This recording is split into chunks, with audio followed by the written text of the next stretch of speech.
Hello, and welcome to another edition of The Voice Crying in the Wilderness, number 48. Today's subject is the tongue.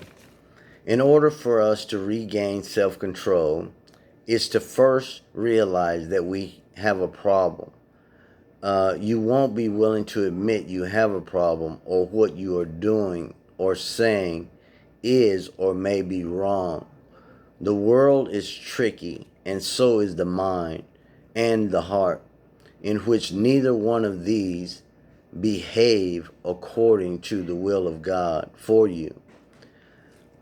He has to reveal to you that what you are doing is wrong and convict you, not condemn you, into the realization of your wrongness, in which leads to your repentance. Then guide your thoughts toward the next temptation, to be able to recognize you have been in this situation before and made the wrong decision, but now our guide convicts us of not doing the same thing again, knowing that you have been saved from sin. This should make more of a difference in our decisions.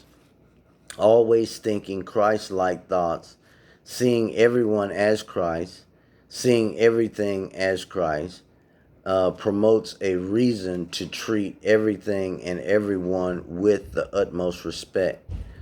Thinking spiritual, in which says, how I treat you has nothing to do with how you treat me, and how you treat me has nothing to do with how I treat you. This is submission, or the love of one another. There is more to gain by listening instead of speaking. Guard your hearts by guarding the entrances. The eye gate defiles the heart. The ear gate defiles the heart. But the mouth gate defiles the man. Matthew 15:10 through 11, Jesus says, hear and understand, not that which goeth into the mouth defileth a man, but that which cometh out of the mouth, this defileth a man. Those who guard their mouths and their tongues keep themselves from calamity. Proverbs 18:21. Death and life are in the power of the tongue, and they that love it shall eat the fruit thereof. Proverbs 18:6. A fool's mouth is his destruction, and his lips are the snare of his soul. Proverbs 21:23. Whoso keep his mouth and his tongue keepeth his soul from troubles. Proverbs 22:18. For it is a pleasant thing if thou keepeth thy words within thee, they shall be fitted or fixed upon thy lips. Sometimes we have to swallow those things in which we think. Proverbs 4:28. Put away from thee a froward mouth and perverse lips. Put far from thee. Proverbs 10:32. The lips of the righteous know what is acceptable, but the mouth of the wicked speak frowardness or arrogancy or perverseness. Bridle your tongue. 1 Peter 3 verse 10. For he that loveth life and see good days, let him refrain his tongue from evil, and his lips that they speak no guile or deceitful speech. Colossians 4 verse 6. Let your conversation always be full of grace, seasoned with salt when you swallow it, so that you may know how to answer everyone, or when you speak.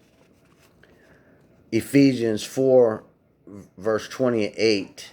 Don't let any unwholesome talk, this is the one I love, don't let any unwholesome talk come out of your mouth, but only which is helpful for building up others according to their needs, that it may benefit those who listen. Proverbs 15:4, a soothing tongue is a tree of life, but a perverse tongue crushes the spirit. Proverbs 15:28, the heart of the righteous weighs its answers, but the mouth of the wicked gushes out evil. Proverbs 34:13, keep your tongues from evil and your lips from telling lies. Proverbs 18:6, a fool's lips enter into contention, and his mouth calleth for blows. Sounds like someone needs to get hit in the mouth, but don't do that. Proverbs 18:20, a man's belly shall be satisfied with the fruit of his mouth, and with the increase or produce of his lips shall he be filled. Proverbs 16:23, the heart of the wise teaches his mouth, and addeth learning to his lips. Proverbs 16:24, pleasant words are as a honeycomb, sweet to the soul, and health to the bones. Proverbs 16:21, the wise in heart shall be called prudent, and the sweetness of his lips increaseth learning. Proverbs 16:26, he that laboreth for himself, for his hungry mouth craveth it of him, or drives him on. Proverbs 16:27, an ungodly man diggeth up evil, and in his lips there is a burning fire. Proverbs 16:28, a perverse or froward tongue soweth strife, and a whisper separateth the best of friends. Proverbs 15:7, the lips of the wise disperse or spread knowledge, but the heart of the fool doeth not so.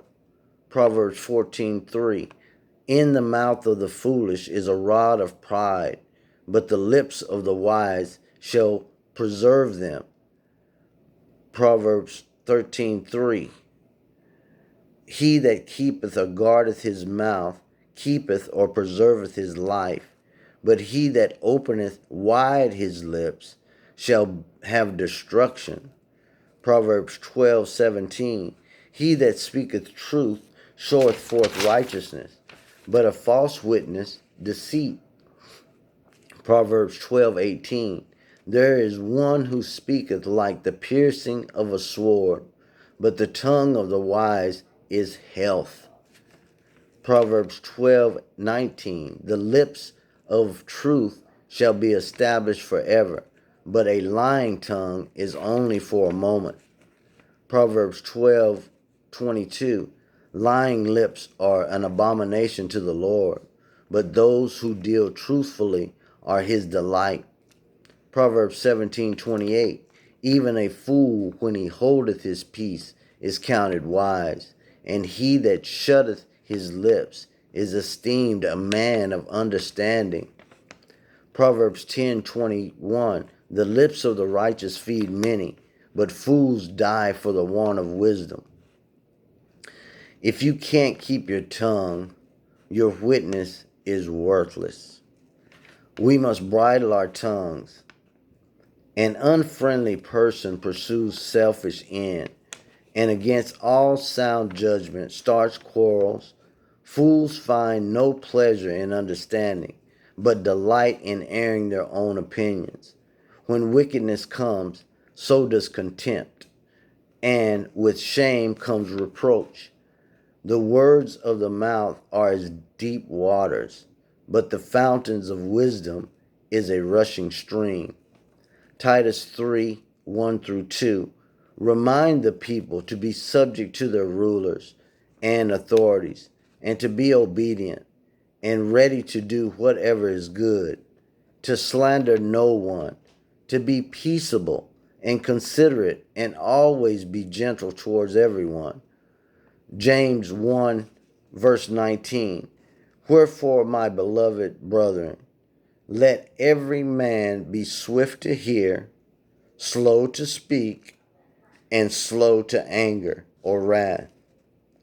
And here's the prayer that will control your mouth.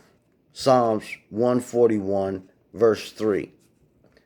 Set a guard over my mouth, O Lord, and keep watch over the doors of my lips. Thank you.